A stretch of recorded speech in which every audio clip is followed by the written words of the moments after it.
Hello student, आज का topic हमारा है एरोमेटिक कंपाउंड के रिएक्शन को देखना है ना कि एरोमेटिक कंपाउंड कितने टाइप के रिएक्शन देते हैं। जैसे एरोमेटिक कंपाउंड की बात जब की जाए तो तुम्हें क्या समझना है कि एक बेंजीन रिंग है, ये एक एरोमेटिक कंपाउंड है। अब अकेला बेंजीन रिंग ही नहीं एरोमेटिक होता है, बहुत सारे कंपाउंड ऐसे होते हैं जो एरोमेटिक होते हैं। बट हम इसके कंपाउंड मतलब बेंजीन के डेरिवेटिव को ही समझेंगे क्योंकि हमारे सिलेबस में बेंजीन के डेरिवेटिव ही है। तो देखो, हमने बताया है कि अगर कोई रिएक्शन होता है तो रिएक्शन में एक इलेक्ट्रोफाइल होता है और एक न्यूक्लियोफाइल होता है। अब यहाँ फील्ड ऑर्बिटल होता है और यहाँ वैकेंट ऑर्बिटल मतलब पॉजिटिव चार्ज होता है। ये आपस में कंबाइन करके प्रोडक्ट बनाते हैं ऐसे। अब बस हमें ये देखना है कि हमारे पास रिएक्शन किस टाइप का है। और हमने बताया है तुम्हें कि कार्बन डबल बॉन्ड कार्बन है, यानी पाई बॉन्ड कहीं पर है, वो एज ए न्यूक्लियोफाइल काम करता है। ठीक है ना। तो ये हमारा बेंजीन रिंग है। बेंजीन रिंग में ये एक एरोमेटिक कंपाउंड है। बेंजीन रिंग एक एरोमेटिक कंपाउंड है और इसमें 3 पाई बॉन्ड है, यानी 6 पाई इलेक्ट्रॉन है, ऐसे कह सकते हो। और 6 पाई इलेक्ट्रॉन क्या है, बेंजीन रिंग में सर्कुलेट हो रहे हैं, डिलोकलाइज्ड हो रहे हैं। तो जहां भी अगर सी डबल बॉन्ड सी यानी पाई बॉन्ड आ गया, वो इलेक्ट्रॉन डेंसिटी वहां ज्यादा होती है, वो एज ए न्यूक्लियोफाइल वर्क करता है। यानी कि benzene ring as a nucleophile काम करने वाला है। तो आने वाला स्पीसीज क्या होगा, इलेक्ट्रोफाइल होगा। तो ज्यादा केस में, most of the case 90% reaction जितने होते हैं, 90% एरोमेटिक कंपाउंड के इलेक्ट्रोफिलिक सब्स्टिट्यूशन रिएक्शन होते हैं। इलेक्ट्रोफिलिक सब्स्टिट्यूशन रिएक्शन इसमें क्या होता है कि कोई एरोमेटिक कंपाउंड है, अब तुम्हें किसको सब्स्टिट्यूट करना है ये थोड़ा ध्यान रखना है। देखो, सब्स्टिट्यूशन के कोई कंपाउंड, कोई ग्रुप या कोई एटम हटेगा वहां से। सब्स्टिट्यूशन में तो यही होता है।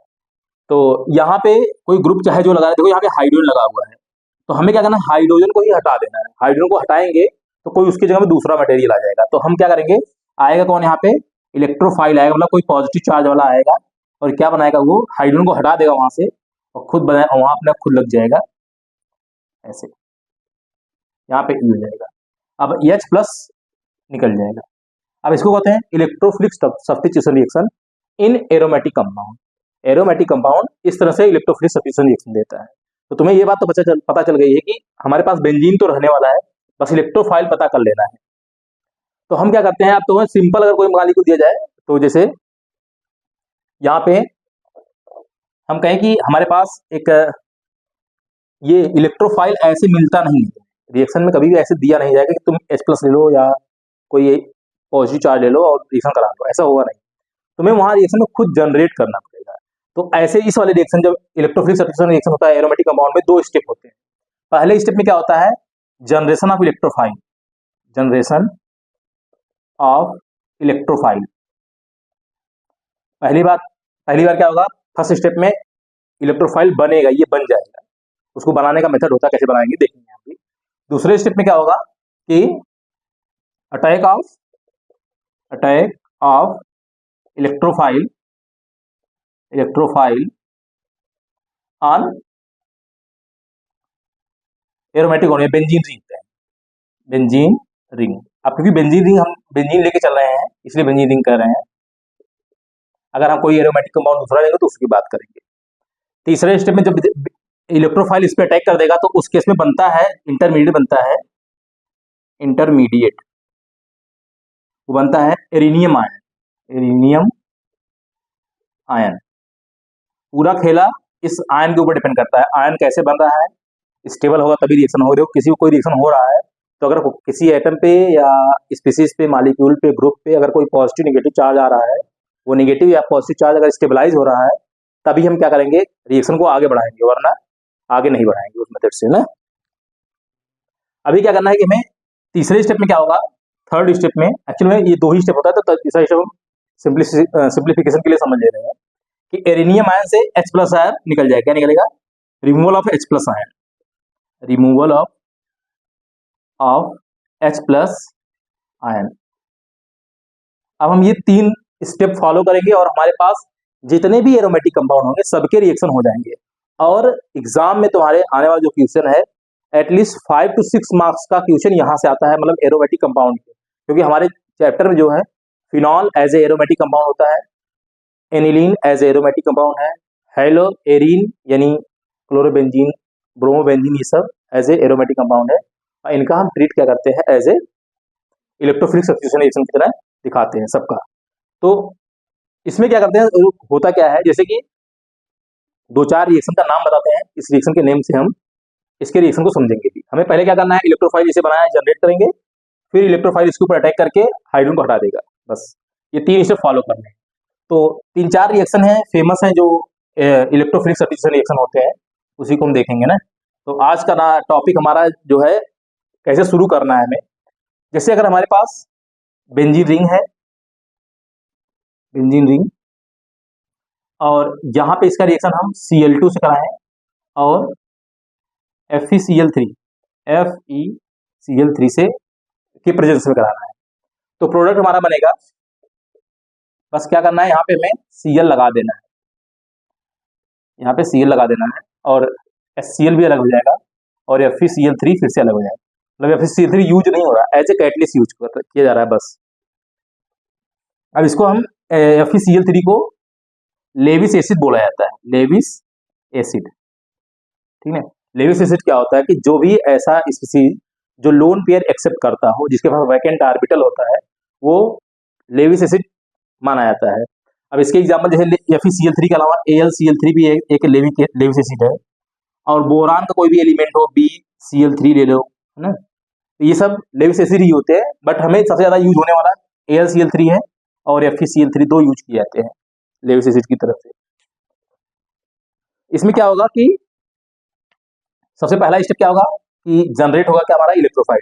देखो ये हमारा न्यूक्लियोफाइल है, एरोमेटिक कंपाउंड, तो ये क्या है, न्यूक्लियोफाइल है, ये न्यूक्लियोफाइल है, हमें बस इसमें से ही इलेक्ट्रोफाइल जनरेट होगा। तो तुम्हें मालूम है शायद कि जैसे हमारे पास Cl बॉन्ड Cl होता है और इसके पास क्लोरीन के पास 3 लोन पेयर होते हैं, है ना। अब यहाँ पर भी रहेगा, वहां नहीं दिखाया जा रहा है। और ये FeCl3 क्या होता है, ये लोन पेयर एक्सेप्ट करता है, क्योंकि ये लेविस एसिड है, जो भी लेविस एसिड है उसका काम है कि वो लोन पेयर एक्सेप्ट करेगा। तो यहाँ से ये लोन पेयर एक्सेप्ट कर लेगा, जब लोन पेयर एक्सेप्ट करेगा तो क्या बनेगा, ये बन जाएगा Cl बॉन्ड Cl, यहाँ पॉजिटिव चार्ज, यहाँ पे Fe, यहाँ पे Cl, यहाँ पे Cl और यहाँ पे Cl,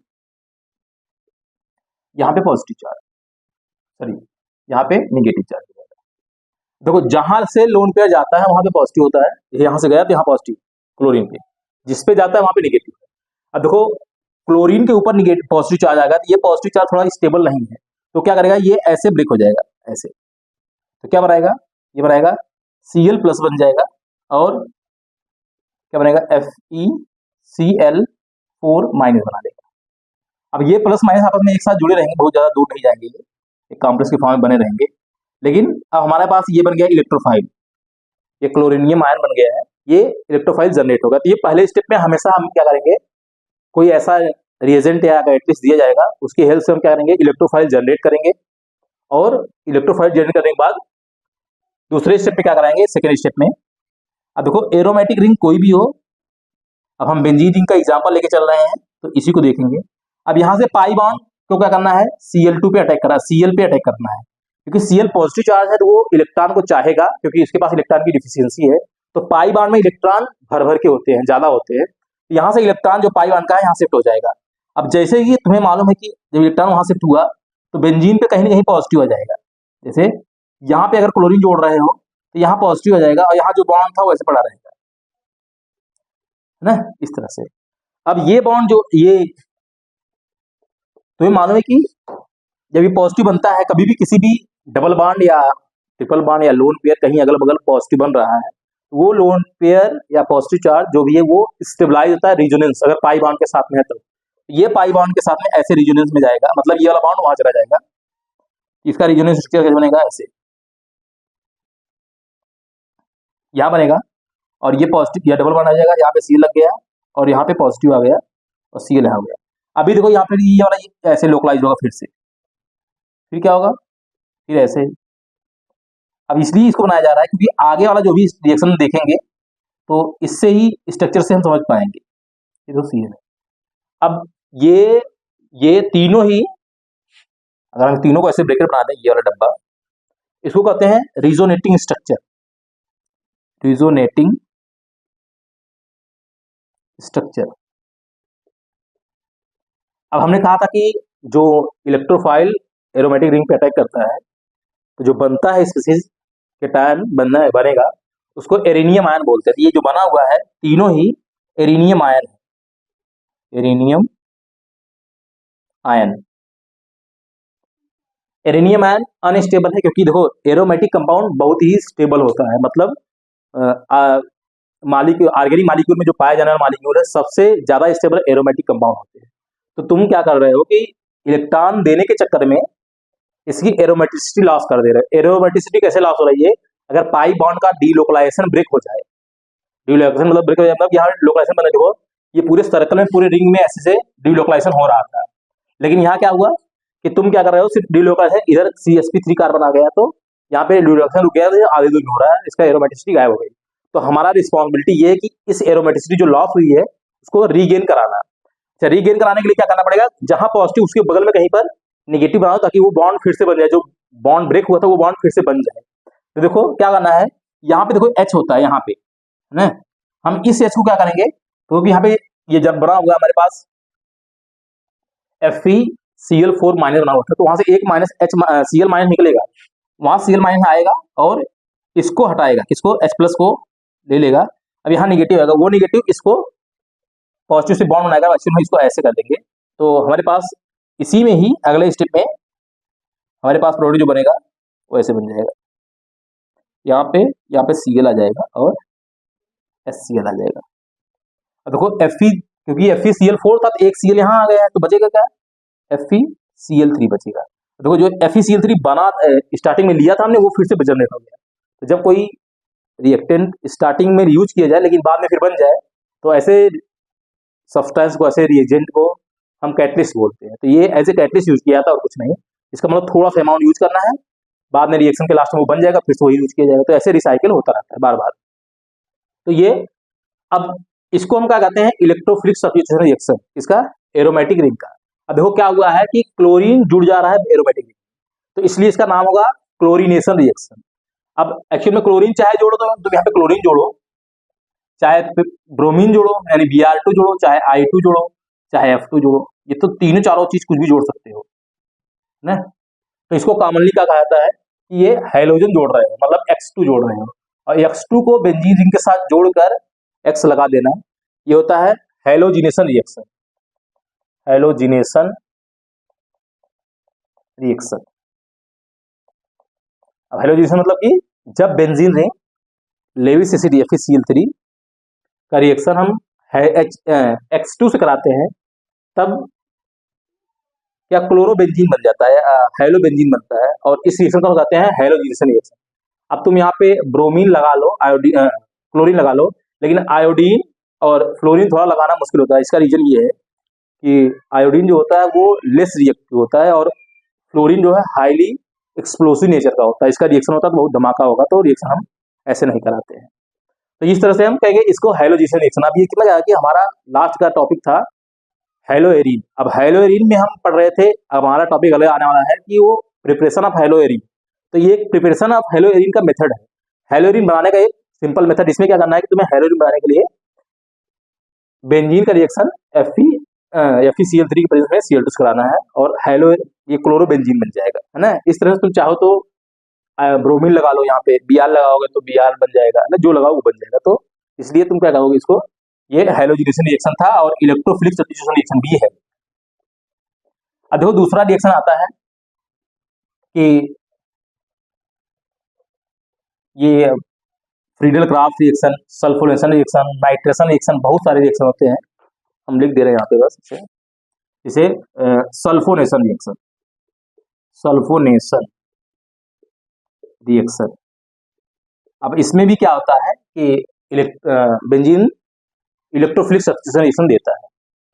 दूसरा आता है नाइट्रेशन रिएक्शन, नाइट्रेशन रिएक्शन। अगला आता है Friedel craft, Friedel craft alkylation, alkylation reaction. उसके बाद अगला आता है फ्रीडल क्रॉफ्ट एसाइलेशन, एसाइलेशन। इसके पहले हमने क्या बताया कि हेलोजिनेशन, हेलोजिनेशन। अब इसमें हम क्या करते हैं, हेलोजिनेशन में आता है क्लोरीनेशन, क्लोरीनेशन। आता है अगला ब्रोमिनेशन, ब्रोमिनेशन। अगला आता है आयोडीनेशन। तो हमने ये वाला पढ़ लिया, हेलोजिनेशन पढ़ लिया है। हमें पढ़ना है sulphonation, nitration, Friedel Crafts alkylation, acylation, Reimer reaction आता है एक, तो राइमर भी यहाँ आता है, ठीक है ना। राइमर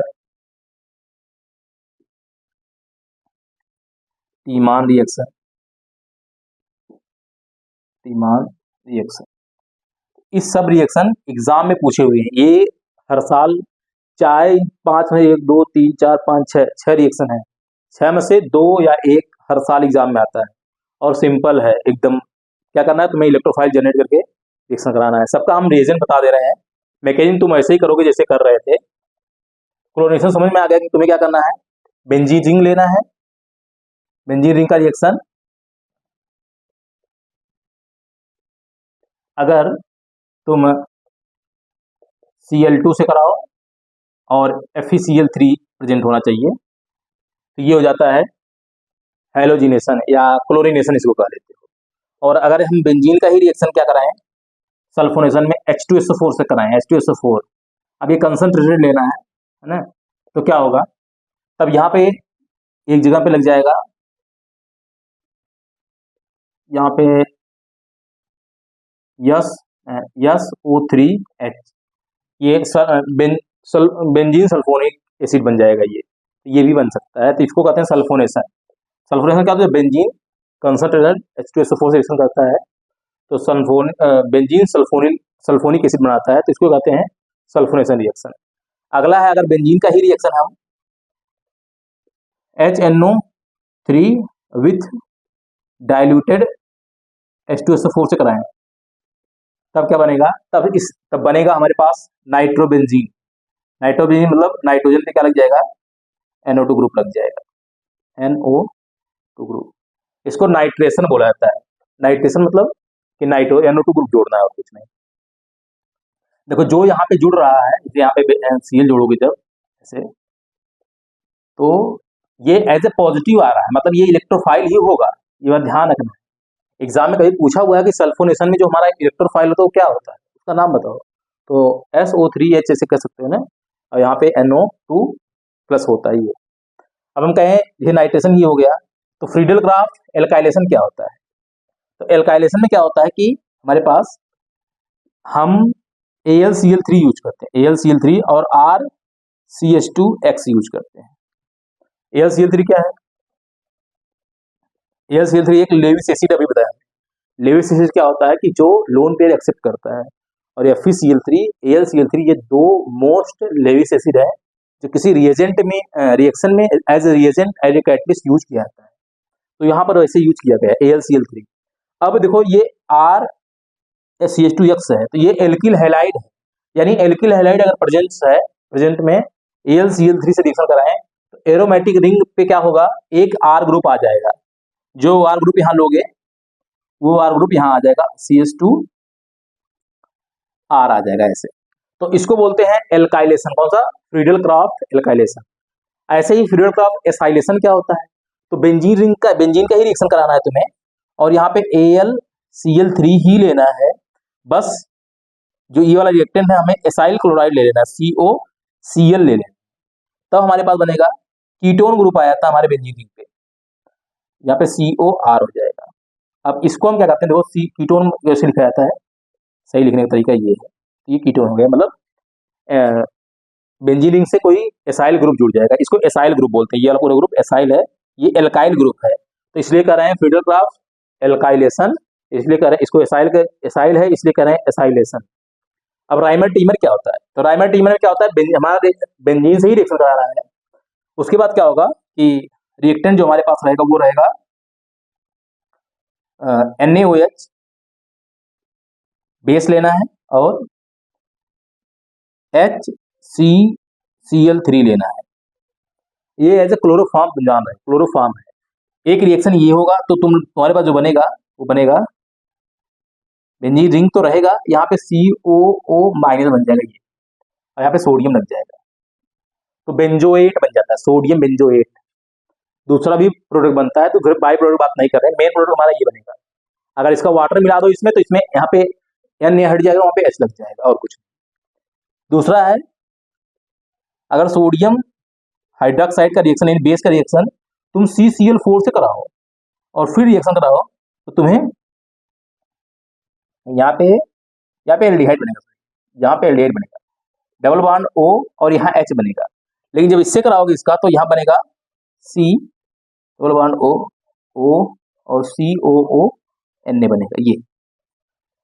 अब ये दोनों ही क्या है हमारे हैं, राइमर-टीमर रिएक्शन है। बस इसमें डिफरेंट ये हो गया है कि हम स्टार्टिंग मटेरियल जो लिया है बेंजीन के साथ में, चाहे इसका ट्रीटमेंट कराओ चाहे इसका, जब इसका कराओगे क्लोरोफॉर्म का तो हमारे पास एल्डिहाइड बनेगा, बेंजल्डिहाइड। लेकिन जब हम कार्बन टेट्राक्लोराइड का कराते हैं CCl4 का NaOH के साथ बेंजीन के साथ तो हमारे पास एसीटेट आयन बेंजोएट बनता है, सोडियम बेंजोएट कर सकते हो, ये बनता है। ये हमारा क्या होगा, nucleophilic substitution sorry electrophilic substitution reaction in aromatic compound. किसी भी एरोमेटिक कंपाउंड में इतने रिएक्शन फेमस होते हैं जो बहुत पूछे जाते हैं एग्जाम में, बहुत होते भी हैं। हमने कहा 90% जितने भी रिएक्शन होते हैं एरोमेटिक कंपाउंड के सब इलेक्ट्रोफिलिक सब्स्टिट्यूशन रिएक्शन होते हैं। और देखो अब हम एरोमेटिक कंपाउंड कौन कौन होंगे, जो बेंजीन होगा। अब बेंजीन में तुम यहाँ पे कोई ग्रुप जोड़ दो, ये ग्रुप जोड़ने का मतलब क्या हुआ कि तुम्हारे पास ग्रुप कौन कौन से हो सकते हैं। जैसे अगर हम कहें जो ग्रुप लिखा हुआ हमने, तो उस ग्रुप में हमें देखना है कि जो G है वो Cl तो जोड़ दिया हमने, ये अब तो Cl तो जोड़ा गया है, ये जोड़ा गया है, ठीक है। Cl के बाद तुम कुछ और जोड़ लो ना, Cl अगर एक जुड़ा हुआ दूसरा Cl अपने आप चाहो लगा दो वो भी लग जाएगा, है ना। तो तुम Cl लगा लेना चाहे तो हम कहें चाहे X लगा सकते हैं। X मतलब तुम्हें जानो फ्लोरीन, क्लोरीन, ब्रोमीन और आयोडीन ये है। और तुम चाहे तो यहाँ पे OH लगा दो, तो अगर जो OH लगाओगे तो यहाँ क्या बन जाएगा, इसको फिनाल बोला जाता है। तो अगर OH लगा हुआ है बेंजीन तो फिनाल होगा, और वो भी यही सब रिएक्शन ऐसे ही शो करने वाला है एकदम एज इट इज। तुम्हें OH जहां लगा है वहां लग रहे रहने दो, बस क्या करना है तुम्हें उसके जस्ट बगल का लगा देना है, ये सब जो ग्रुप लगा देना है। तो इसको यही halogenation, sulphonation, nitration, Friedel Crafts, alkylation, acylation जो भी है ऐसे ही होने वाला है, कुछ चेंज नहीं होगा इसमें।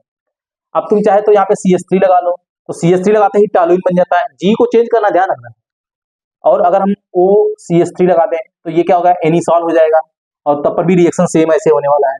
अब तुम चाहे तो यहाँ पे NH2 लगा दो। अब देखो ध्यान रखना है कि NH2 केस में थोड़ा कहीं रिएक्शन चेंज हो जाता है, जैसे हमारे यहाँ पे रिएक्शन कुछ दूसरे ढंग से होता है, यहाँ पे दूसरे नाइट्रेशन भी सही ढंग से नहीं हो पाता है, कोई दूसरा तरीका लगाते हैं, मतलब जनरली सेम ही रिएक्शन होता है, ध्यान रखना। और तुम चाहे तो CHO लगा दो, COOH लगा दो, मतलब तुम्हारे पास जो भी ग्रुप आते हैं बेंजीन पे तुम लगा दो, सबका रिएक्शन ऐसे होगा।